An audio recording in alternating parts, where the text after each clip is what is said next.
All right, one more part. Part 3, day 7, conductor training in McDonough, Georgia.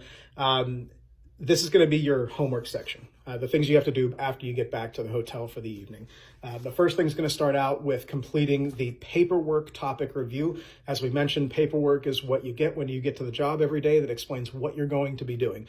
That paperwork will consist of a train consist, train clearances, any of that information, and there is a designated test for you to practice on. So you'll take a practice test, and then you'll take the one that counts that you have to turn in. Again, you need over a 90% on that for it to count as passed in the system. And then after you complete that for the evening, you'll do the practice signals exam, the practice exam 1 that we've been doing up until this point. And then finally, they'll have you do practice exam 2. It's another section of 50 questions. Now, practice exam 1 and 2 are still out of the same bank of 300 questions. So out of that 300 questions for your final, they're going to choose 80 questions, and you need to get at least 64 of them correct in order to pass the class. So it's an 80%. So keep that in mind.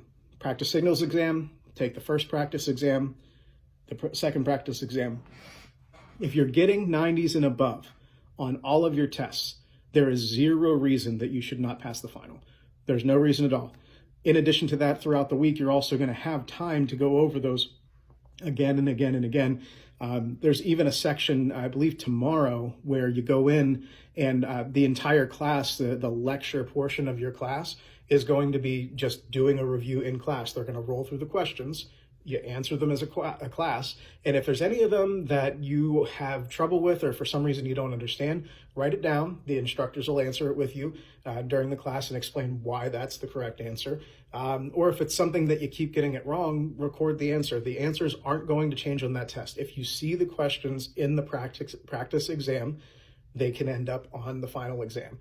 And there's no tricks here. They're not changing the wording. They're not changing the format, any of those things. If it's on the practice exam, it's on the final exam, or could be on the final exam. And when it is on the final exam, it's worded exactly the same. So half of this obviously is retaining the knowledge, and then half of it is memorizing the question.